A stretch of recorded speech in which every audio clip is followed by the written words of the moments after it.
Okay, good morning. Hello, welcome. My name is Lance Beck. I'm the President and CEO for the Greater Spokane Valley Chamber of Commerce. With our regional partners at Greater Spokane Incorporated and the West Plains Chamber of Commerce, we are pleased to welcome you to today's Joint Chamber Small Business Resource Call. Joining us today are Congresswoman Cathy McMorris Rodgers, presenting a congressional update. We are also pleased to welcome representatives from the Small Business Administration. We have both Jeremy Field, Regional Administrator for Region 10, and Joel Nania, Manager of the Spokane office here for SBA.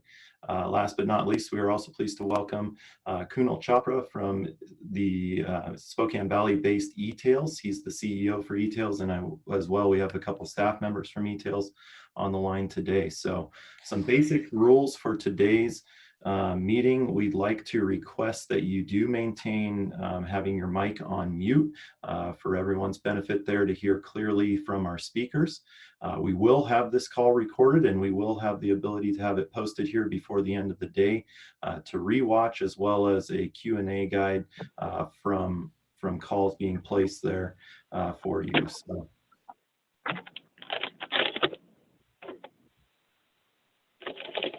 We're going to utilize the chat function throughout the call. And so if you do have a question that comes up, please enter your first name, last name, business name, and then your question in the chat box. We have solicited questions beforehand that we have teed up for answers, and we will do our best to get through all the questions that are submitted throughout the call here.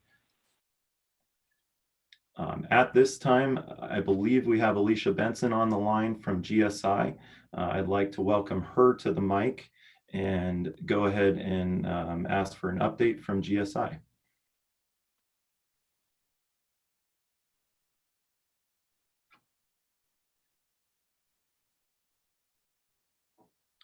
Looks like Alicia's actually running behind, so I'm going to bump over and introduce Toby Bromling, the Executive Director of the West Plains Chamber, for a quick update.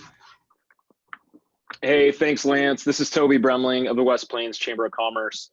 One of the things we just wanted to mention was out of many of our channels, you've kind of heard about a new survey that we kind of created here, that we're in the 5th week of kind of this business as unusual. In the very beginning, we created a survey really to hear from a lot of our businesses, and those questions were centered around, hey, have you been impacted? Have you changed how you do? Did you send some people home? Did you have to close your doors? And here in the 5th week, I think a lot of our partnerships with the Business Recovery Work Group created basically a regional impact survey part 2. And a lot of this information is really to help us connect you, our businesses, with the resources that are out there in a timely manner, especially as we're going to hear from SBA. There's a lot of changes, and the minute that resources become available, it's a tool to help us reconnect with you and then connect businesses back to those resources in that timely manner. So if you haven't filled out that survey, I know that we've sent it out in our chamber's channels. I know I've seen it from the Valley Chamber and GSI, and even from a lot of our municipal partners as well. So if you haven't filled out that survey, even if you're a nonprofit, please fill it out so that we can better connect you with those resources and get a better grasp and understanding of kind of what does today look like for our businesses. Thanks, Toby. And again, we have in the chat box, we have the link to the survey there. This is the page you'll land on, just so you know what you're looking for. So again, thank you to Toby for that update, and thank you for the partnership over the past weeks in helping us as a team get all this information out. I'm going to jump over. It looks like Alicia wasn't able to join. I know she was double booked this morning, and so I want to touch on the Working Washington Small Business Emergency Grant. And so GSI, as our area development organization, is tasked with the application process here for Spokane County businesses to do that. And actually, it looks like we've got Cindy Wendell on the line from GSI. So Cindy, I'll let you unmute and give an update on the volume that we've seen come in on this. Okay, thanks, Lance. This has been an incredible opportunity to be humbled, to honest with what the need is out there. Within Within even 24 hours, we had hundreds of applications. And so the guidance we have from Department of Commerce is to have that this county will see around $300,000 in investment from the Department of Commerce coming to us through around 30 approved grant applications. Spokane County has received over 1,500 alone. Now, I need to remind everybody, these are businesses that are not nonprofits. And these are for businesses with 1 to 10 employees. And so it is not the entire business market in our county, and it's a sector. And even within that own sector, it's 1,500 applications within hours. So we are processing and going through those as we speak. We will be sending our recommendation of 120. We're going to narrow it down to about 120 applications that will be sent to Department of Commerce. They will review and they will finalize. Out of those 120 to 150 we send, they will send us back the ones that they have determined will be rewarded with the grant. The funding timing to come back into the county should be within, another 4 to 5 weeks. We should see that money start flowing back into the county from Commerce. Awesome. Thank you for that update, Cindy. And then again, I'd point everybody to, as the area chambers, we've consolidated efforts to put all of our resource links onto one site instead of sending you to multiple sites. And so we've stood up that page on GSI's website here. And so you can find that resource at greaterspokane.org/COVID-19. You can see that up here in the browser. We'll have Colin put that in the comments for you there. We are working together to maintain the most up-to-date information on this site. And so information is updated almost hourly here. So again, that's a tool for you as small business owners here in the region to access and utilize on the struggle here as we get through this. So at this time, I would like to pivot here to our speakers. And so again, for the flow of things today, we ask that if you have questions for our speakers, to go ahead and put your first name, last name, and your question in the chat box. We will do our best to get all of those answered during the call. Should your question not get pulled up during the call, we will be responding directly with you, which is why we ask for your name and information there so that we can get back in touch with you here. We will have this call posted, as we stated earlier. It will be visible on YouTube, as well as previous week's calls are all posted and up there, as well as a full recap of the Q&A for each call can be found on the Valley Chamber's website at SpokaneValleyChamber.org. So at this time, I would like to go ahead and welcome our first speaker, Congresswoman Cathy McMorris Rodgers, with an update for us. Cathy, if you're on the line, can you please unmute? All right. Good morning. Good morning, everyone. It is good to be with you. It's great to see the sun shining, and there is hope. I continue to be reminded every day of stories, talking to individuals and businesses that are making a difference. I'm really being creative and innovative as far as how to meet the need, and then to also get us back to a better place. You know, this has been a big hit to our economy. There's a lot of individuals and families that are struggling, small business owners that are the engine of our economy that have just been shut down. And we got the jobs report this morning that 5.2 million across the country filed for unemployment last week. And that's continuing to build its record numbers. And it really emphasizes the importance of figuring out how we get our economy open again and create that confidence so that we can get back to our lives. And that's going to be such a positive. I think we really need to be focusing on how we define success and the plan to get businesses and industries open again, figuring out how we do it with social distancing, making sure that we are keeping people safe. But that is going to be one of the most positive and hopeful things that we can do. Certainly the CARES Act, the phase 3 from a congressional perspective, has been on the forefront from the federal government in providing fast relief to small business owners. Last night, we were informed basically that the PPP, the Paycheck Protection Program, has been exhausted. That is only underscoring the importance of Congress acting to authorize more funding into the Paycheck Protection Program. You've seen in the news where the president has requested $250 billion. There's still the negotiations underway between the House and the Senate to figure out what that looks like, what that next phase looks like. And the president is asking for us to authorize that funding immediately and then continue to work on other aspects. The president has said, for example, he would like to see a $2 trillion infrastructure package be brought forward. So there's a lot to consider. We're also working, I'm especially focused on some of the hospitals, the rural hospitals, the critical access hospitals in Eastern Washington that were on the edge even before coronavirus and have been told that they have to prepare. Any elective procedures should be postponed, which means that they are not making any revenue, and their revenue has been cut pretty dramatically. And we have hospitals that have had no cases of coronavirus, but yet are on alert, and really believe that we need to start seeing if we can't designate some as being on alert, but opening up others. And then from a federal government perspective, making sure that we get them the support they need so that we continue to have that critical healthcare infrastructure and the medical providers in our rural and underserved areas. As of April 15th, Washington State has received more than $739 million in federal support, $4.9 billion in the PPP program for forgivable loans in response to COVID-19.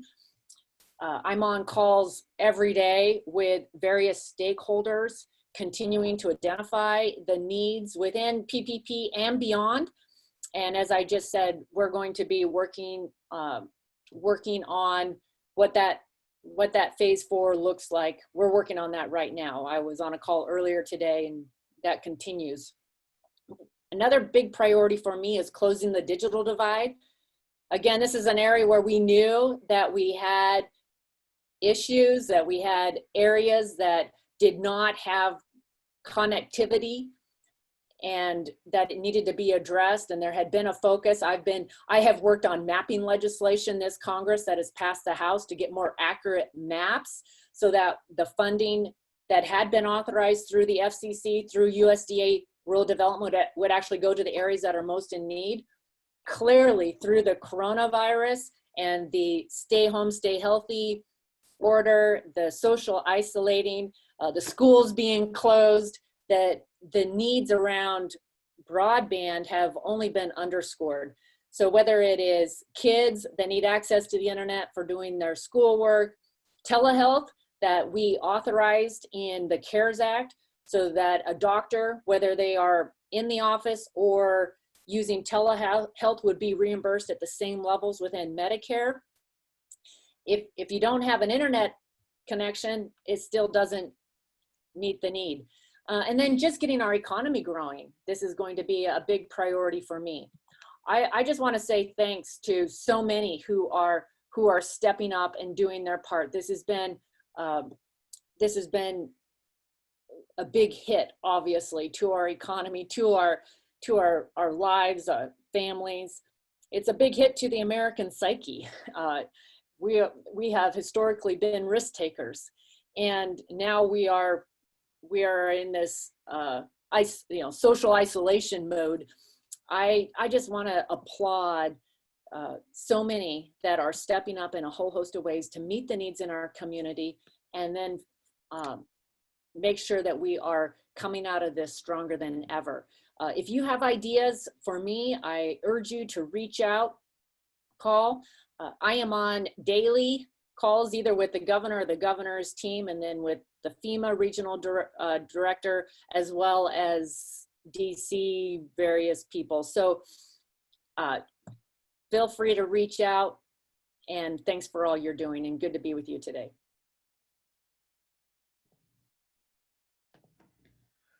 Thank you, Cathy. And on behalf of the 501c6 organizations on the line, thank you for the press release this morning and your work to get us included into the next phase of funding. So we truly appreciate that. And great example of the Congresswoman listening when an issue is brought into her attention. 501c6 organizations left outside on funding in the first package. We're grateful for the support from our representatives to go to bat for us. And so thank you again for that. We're going to go ahead and hold questions for Cathy because we see quite a few of them are related to SBA questions. And so at this time, I'd like to first welcome Joel, Nania, and Jeremy Field from the SBA to unmute. We'll run through their presentation and hopefully answer some of these and then circle back to the questions for the Congresswoman here later in the call. Well, hi everyone, this is Jeremy Field. I hope everyone can hear me okay. I'm moving from one meeting to the next, and I'm in downtown Boise and trying to find the spot with the least amount of road noise. But I'm very happy to be here today. Thank you, Representative, for your updates. As far as our updates are concerned, the SBA has been working very hard to get those Paycheck Protection Program loans out.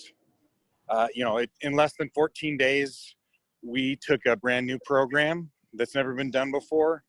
We stabilized, our loan system so that we could get more lenders online than we ever have before. And we're very proud to say that we've gotten all those funds out for the Paycheck Protection Program. The EIDL loan as well has, our disaster loan has been, it's another instance of just record numbers of funds going out the door. And so I have less information on the disaster loan side. Loans have been made, monies have been paid out, but I don't have official numbers on all of it. And you and I will have probably the same questions on the disaster loan side of things. But as far as the Paycheck Protection Program goes, people are going to be able to meet payroll. They're going to be able to pay their mortgages on their business properties, their leases, and they're going to be able to have their utilities paid. People are going to be able to stay home and social distance. There's a lot of really positive things to talk about. So we're happy about that. We're happy to report that. We're hearing back the success stories on that front and very happy about it. And of course, we're trying to figure out how we move forward with disaster loans because both programs are needed. With that, that's my short update. I'll be ready to answer questions. Joel, did you want to add anything? Sure. Just one quick thing. Thanks, Jeremy. I know I could see there are a couple of questions regarding people who have applied for the EIDL and the PPP, and they're wondering when they're going to get their funds. And I mean, we don't have a way of determining that. And I understand that, the Disaster Assistance Center can only tell you if verify that they have your application. But if you applied for the EIDL and the PPP and have an application number, they're going to get those funds out to you. It's really hard to ask people. We're continuing to ask people to be patient, but they're working 24/7 to get these loan funds out. And I do have, at least anecdotally, several businesses in the inland Northwest here who have been funded. The money goes very smoothly directly into their accounts for both the $1,000 per employee up to $10,000, as well as the EIDL funds. And the paperwork is super simple when it comes right down to it. So there was one question I think in here about the PPP through their lender, and somebody else answered it. If you've got that application number, just stay in touch with your lender and it should be being processed. Okay, thank you, Jeremy and Joel. We're going to jump into some other questions that we had submitted ahead of time. So, and this is just a restatement of one that I believe we have clarification. If a business has received a confirmation that their EIDL docs were received, but they haven't been able to, or they haven't seen funding come through for that matter, is there a way to formally check on your EIDL application using your application number? Yeah, there is both a website and a phone number for people to call. Now, the volume on the disaster loan side, the EIDL side, is still high, and there's still a lot of questions. And I wish I had answers for you. We have the exact same questions from the field offices, and we are looking forward to getting those answers. This was the challenge of the disaster loan, and I just want to qualify one thing that, you know, if you have your EIDL loan in and you haven't heard back yet, you may not be in the first round of funding if there's a second round. We received a certain amount of money at the beginning of the year that Congress saw that would be sufficient for us to handle hurricanes and tsunamis and forest fires, to get people the monies they need if they were displaced. So, and this not just for businesses, but for homeowners. How a disaster loan and EIDL loan typically works is that someone loses their home to a disaster, they lose their business to a disaster, they have homeowners insurance or business insurance, but they don't have, the insurance wasn't enough to cover all their losses. That's what a disaster loan is typically used for. We give money to those individuals whose costs exceed what they need to get back on their feet. That's what a disaster loan's for. It was never originally designed for a pandemic for the entire country. So the funds for that program were, it was very clear very quickly that they would not be sufficient. And I don't know what's going to happen with that. Believe me, we've asked the same questions that we're going to receive today, and I'm going to give you whatever information I have. But right now, all I can tell you is that the funds are very small. We went through $349 billion in 12 days. And, that was $349 billion. I believe our disaster loan portfolio was a $10 billion portfolio. So you can just imagine the difference where the demand was just as high as with the Paycheck Protection Program. So we are anxiously awaiting to hear from leadership, both from that office as well as congressional leadership, on how they want to proceed with that. And we don't have an answer as of yet. Now, the Paycheck Protection Program, if you have put in a loan, they're not processing more loans now. Your banks have been asked to, hold back. There won't be any more processed, but unless the circumstance happens where Congress does appropriate more funds for the Paycheck Protection Program, then loans will be processed again. If you have, received confirmation that your loan was submitted from your bank's going to be the entity that you're going to talk to see when you'll receive those funds. Each bank is different. We saw that Wells Fargo, for example, they hit the $10 billion cap before the end of the first day. And then Congress allowed them to keep moving forward with a cap that was specific to their lending institution when they saw the efficiencies that were there in that system. Other smaller banks, we had a local lender hero here in Boise. He was processing loans. The president of the bank, and with a very small staff, local bank, was processing loans one at a time, him and his people going through and helping their clients. Every bank is going to have a different capability of both processing as they have had and paying out, just depending on the strength and their abilities as lenders. So the funds are there. We know it's complicated. Honestly, we ask you not just to be patient with the SBA, but now you just need to be patient with your lenders. Imagine that your business all of a sudden became the focal point of restoring the small businesses for the entire country. And if your infrastructure was ready to handle that without any notice. And that's what we gave. That's what we put on at our lending institutions. And I can't believe, I've just been so impressed with how they've worked around the clock to get these loans processed, to get these funds out to the communities. And then now you, as the small business owners, honestly, I guess I should you are also that focal point. We've asked you to hire back your people so that they can be able to pay their bills and stay at home and social distance. I mean, we have put everything on the infrastructure of private industry to handle this crisis. And so the responses have been incredible, and there's still questions. But what we do know now is those funds have been put in place. We have the requests, and now it's just a matter of executing. And every institution will execute that from the lending perspective at the top of their ability. I know they want to get these funds out as quickly as possible. Jeremy, a question for clarification on EIDL that we've heard over the last week, and a lot of people are asking this now on the call. The initial 10,000 advance that was deemed forgivable. Further stipulation came out on that this week. It looks like with the details being $1,000 per employee up to 10 employees is the amount that's being advanced, and that's based off of some previous tax filings, I believe, is how it works. Can you clarify that? Yeah, so everything to do with EIDL has gone through iterations. When we first announced the disaster loan program, we just announced what normally happens with a disaster loan. Your typical disaster loan can be up to $2 million. It can be as long as a 30-year term to lower the payments.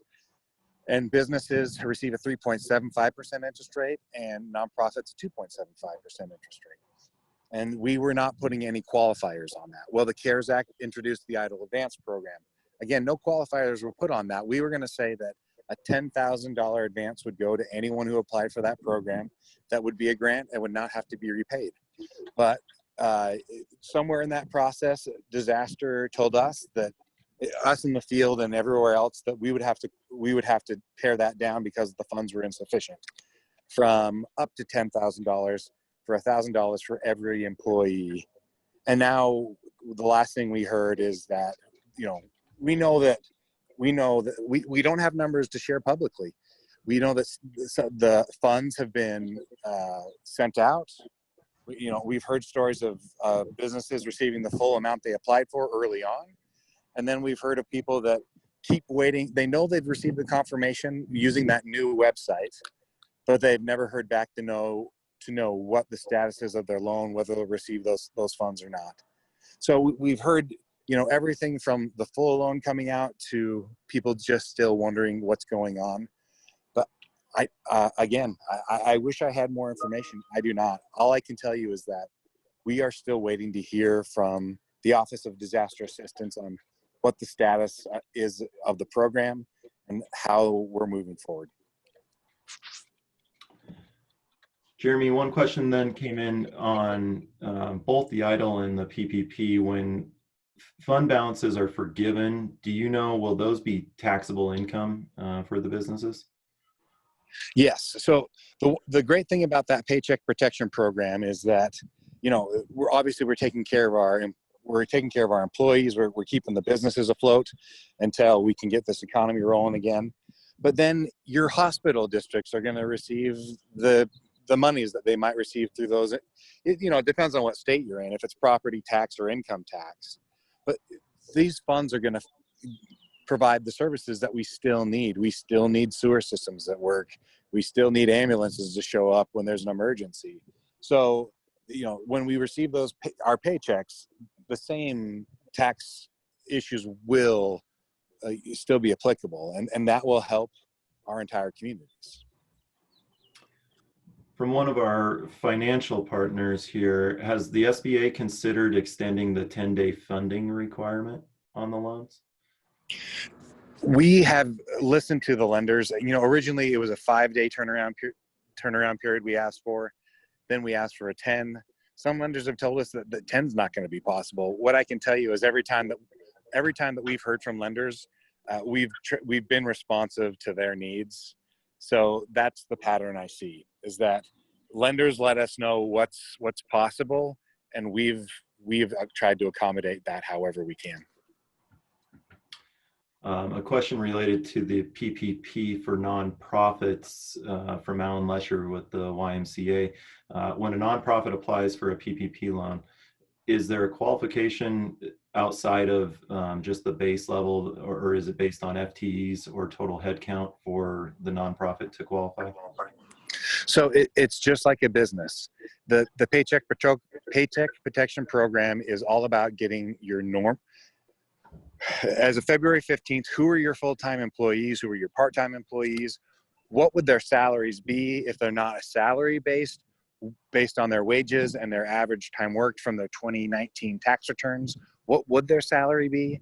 You know, if they're so the rules are the same. The intent of the program again is to get money into people's pockets so that we can weather this storm while the economy is slowed down as a result of COVID-19. So same exact stuff. We want you to hire back all your people to get the full loan forgiveness.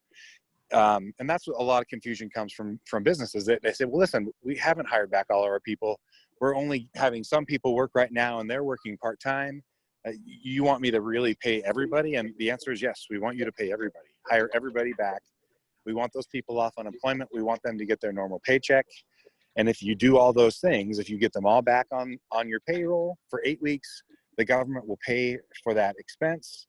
And then, we see what happens after 8 weeks. But that's 8 weeks for policymakers like Representative McMorris Rodgers, as well as our healthcare professionals to say, all right, we're ready to open maybe this sector of the economy, or we need to stay indoors in these areas. It provides time and data for decision makers to make good choices for the country. And then just a couple more here. Question on payroll and timing wise. So if an organization's loan was approved on 4/9 and their pay periods are the 1st through the 15th, the 16th through the end of the month, will all of the 4/1 to 4/15 count towards the loan? Or would it just be from the date of which their loan was approved? Once the loan is approved, that's when you start paying people. There'll be an 8-week period. If you have the flexibility, I just have that 8-week time period. If you have the flexibility with your payroll and how you can do it, have it pay out from when you got the paychecks or the loan. But either way, maybe you keep it the same and you just prorate it on the back end and the front end. That's up to the business, but what we ask you is that you hire them back quickly. That's what the language in the regs say. And that means when you get that money, hire back your people and get money into their pockets. Okay, and that was great clarification. So you could in theory pay forward on expenses if need be to maximize the extent of the loan during that 8-week window if necessary. Certainly. Okay. Awesome. We're going to shift over. We're going to give you guys a break for a moment and shift back to Representative McMorris Rodgers here. Cathy, a couple questions for you, really relating to the process going forward and what to expect on the federal side here for restocking these programs with funds. I know you touched on it earlier, but probably a horizon date for when we could expect potentially movement on this would be helpful for the business community here. Looks like we got you on mute still. Yeah. There we go. Yes, I've been watching the question and answer, the chat questions also. As I mentioned earlier, the president, the administration have made a request for an additional $250 billion for the PPP program. They wanted it a week ago. Congress is still negotiating. The Senate attempted to pass that package and it failed. The Senate and the House continue to work. I believe that it will happen. And I hear the pleas on this call. This is all over the country. Clearly, we still have significant needs. And the whole purpose of the Paycheck Protection Program was to keep people employed. The idea behind it was that if the federal government would come alongside a business and help keep their employees employed, then they wouldn't have to go on unemployment, that it'd be less costly, that if we can keep businesses actually open and functioning, yes, slowed down, clearly the whole economy has slowed down. But if a business comes to a complete halt, it's a lot harder to get it up and going. So this is the whole goal. I hope that we can reach an agreement within a week or two at the most, as people all over this country have the same conversation that we're having this morning. It's going to create the urgency. So I am hopeful, but I'm one of 435 people in the House. So it's not a guarantee. Do you have the ability to kind of give an outlook on, aside from restocking the funds in the P3 and the EIDL programs that are out there, is there any ideas that have been circulating? I know we talked infrastructure likely sliding into phase 5. Any other program concepts that have been talked about at length where they look like they have a good shot here in a phase 3 or phase 4? There's a long list of issues. I was at Second Harvest this morning, and hearing their situation at the food bank and trying to get food supplies out. There continues to be a long list of needs and ideas. If people have ideas as far as how we can get, what they think is most vital for our region, I would encourage them to reach out right now. Infrastructure is a common one that people point to, because we have a long list of infrastructure needs in Eastern Washington, all over the country. And this is a way to get people back to work. It's a way to get construction companies going, and it would help meet important infrastructure needs. And then final question for you here from Toby out at West Plains. Do you see the extra $600 unemployment benefit made available by the CARES Act being exhausted early, like we've seen with the P3 and the EIDL? I have not heard that. That was made available, I believe. I would have to confirm this, but I believe it is for, I think it's for the end of the year. There is a timeline that is attached to that extra $400. Maybe somebody knows. Tyler, are you helping me out? No, but just, there is a timeline attached to that. I haven't heard any reports that it would be exhausted. Okay, we'll circle back on that one. That's probably a really good question for ESD as well, who we have. At the end of the call, we'll put up a link. There is a town hall call tomorrow with Employment Security Department as well as Department of Commerce on the line that is available for Q&A. So that'll be another really nice resource. Definitely a Employment Security Department question there. So thank you, Congresswoman McMorris Rodgers, and both Jeremy and Joel for your time today. Again, we're going to move on from the questions to get to our third segment here, but if you did submit one, or if you still want to submit a question, our team at the Valley Chamber will circulate answers back as quickly as possible here, as we can get you direct answers or connect you with the resource to get you that answer. So again, thank you to all those speakers on the line for your time today. Thank you very much. At this time, I would like to pivot. We've got the opportunity. We have etailz team, Kunal Chopra, CEO, and staff on board here to talk about a really great resource coming out of a local business here, etailz. I'll let Kunal do the introduction here for what all their scope of services is, but a really fantastic organization based in Spokane Valley with some really great tools available for businesses to be able to take those sales online. So Kunal, I think you're on the line and unmuted, so I'll turn it over to you and Mitchell from your team, and we'll go from there. Fantastic. Well, great to meet everyone. Thank you for having us on the call. My name is Kunal Chopra. I'm the Chief Executive Officer of etailz, and I'm also joined by Mitchell Bailey, who is our Chief Operating Officer.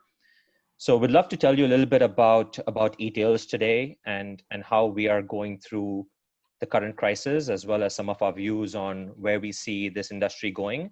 And hopefully by the end of this should give you some resources that you can work with and take advantage of as you are navigating the current crisis.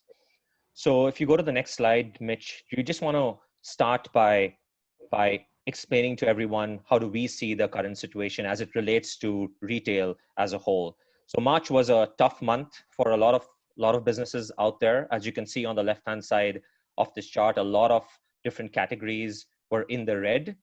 And so that was bad news in the case of March. In fact, overall retail sales fell 8.7% month over month in the month of March. And there's a prediction across different experts out there. The IMF predicts that the economy is going to contract by 6% in 2020. And again, really bad news for us overall. But at the same time, there's some light at the end of the tunnel. You know, we also saw that online sales grew 3.1% in March. We also saw grocery sales grow almost 27% in March. And big box retailers like Walmart, Target, etc., have continued to do well in the month of March. And if you see that table at the bottom there, you can see how the online space has been changing its landscape over the last few years. You can see Amazon as a percentage of total e-commerce sales continues to increase and capture more and more share of this market, 47% in 2019. eBay is contracting a little bit. Walmart continues to grow. And so at the end of all of this, we do know that, you know, online continues to be a big channel that one should not ignore going forward. And if you go to the next slide, Mitch, we'll just talk a little bit about our advice to businesses in this space right now. So our views are that this crisis is going to open a new breed of customers out to the world. You know, people who have never shopped online or have minimally shopped online before were now forced to shop online over the last month or so. And for the first time, they got a package at their door in 2 days or in 3 days. And so it's going to open up a new breed of customers potentially. Economic conditions also dictate that there's going to be a potential shift in categories. You know, if the economy doesn't improve over the next few months, we might see that essential categories might just be the ones that people shop online for a lot more, as opposed to other non-essential categories. So there might be a shift in how shopping takes place online over the next few months. And we also know now that online is going to be here to stay, both direct to consumer, as well as these different marketplaces such as Amazon, Walmart, etc. And so we predict a larger shift to these online channels from retail. And so our advice to businesses in this point of time is really it was multifold. One is, this is the time to innovate. You know, all of you here are entrepreneurs at some level. You started your business, you've grown your business. This is your time to put on those entrepreneurial hats on again. Change your product mix. Think about different distribution channels. Think about different areas that you can innovate in your business right now. Take control of the situation in hand. If you're not selling on a marketplace such as Amazon, maybe it's time to think about that strategy. Maybe it's time to think of moving a part of your business online. If you're already selling on Amazon, on a marketplace, maybe it's time to push the pedal a little more. Put some gas and fuel, because conditions dictate that this channel is here to stay. And so if you go to the next slide, Mitch, I want to tell you a little bit about etailz and what do we do. So etailz really is a company based in Spokane Valley, and we help companies take their businesses online, especially to marketplaces such as Amazon, Walmart, eBay, etc. And we help build businesses online. Our mission is to be a brand's ultimate online growth partner. And over the years, we have worked with about 4,000 brands. We have done about $800 million in lifetime sales. And with our software and services, we have seen a 30% lift in sales on online channels such as Amazon. And so overall, we are a business that helps other businesses take their businesses online, especially to these marketplaces. If you go to the next slide, Mitch, we work with businesses in really 3 different models. And we have a complete platform of software and services that work with these 3 different models. Number 1 is our retail as a service model. So if you're a consumer product brand out there and you want to sell online onto a channel such as Amazon, we will take an inventory position with you. So we will buy your inventory and then we will sell it online. So that's our retail as a service model. So if you're not doing that right now, maybe it's an opportunity for you to work with us and see if there's an opportunity for us to take some inventory from you. Agency as a service. If you're not selling online, we use our platform of software and services to serve as an extension of your e-commerce team and then represent you online. So we don't take an inventory position with you, but we just represent you online. And then finally, if you're sophisticated enough to go and run your own business online, we have software. So we have run our own business. We've done this for the last 12 years. We'll give you access to all our software so that you can go and run your business online. And really our goal, if you go to the next slide, is to do the three things. One is to protect you, to protect your brand, to protect your presence on these different online channels and complement that with the brick and mortar presence that you have. We want to position you. We want to create a presence for you online. We want to make sure that you're represented online, and we want to promote you. We want to grow you. We want to make sure that you can grow your business online. As you grow is when we grow. And so next, what I want to do is just hand it over to Mitch, who's our COO, who can really talk about what offers we are putting out there for businesses right now to help you navigate this crisis and use some of our software and services that we have access to. So Mitch, I'll let you take it away. Yeah, great. Thanks, Kunal. Yeah, so really we've kind of just distorted those three models that we operate in, the retail, the agency, and our software as a service business, and tried to kind of refactor the way that we're offering this out in these hard pressed times, both for people and for businesses, and provide it in a way that can stimulate some economic growth and bottom line performance for these brands. And we've done it through four primary means. So we'll just jump into the first here. And really, so one thing that we do quite frequently with brands when we're supporting them is we're bringing their products or their brands onto online marketplaces from the ground level. So this is something that is a service that we charge for, and really we're doing this at a much reduced rate through these periods of time to just try to stimulate some diversification and a net new customer base for brands. So this is an area that we've been gaining a lot more interest in, and we're trying to figure out the best ways that we can make it really efficient for brands. So the most immediate thing is we've just had a temporary reduction in the cost for the service and the commission rate that we charge for it. So yeah, this has been something that brands have really been interested in, because they may not have the means or the capacity to do so, and it's in a very important time. We're seeing the e-commerce just traffic conversion rates and overall volume through these different marketplace channels increase pretty heavily over these last couple of weeks, as people are continuing to stay home and not be able to go out and shop in brick and mortar stores. So that's the first. The second is exploring software solutions that we offer to maximize efficiencies and effectiveness on Amazon advertising. So Amazon is a platform that continues to grow as a pay-to-play platform.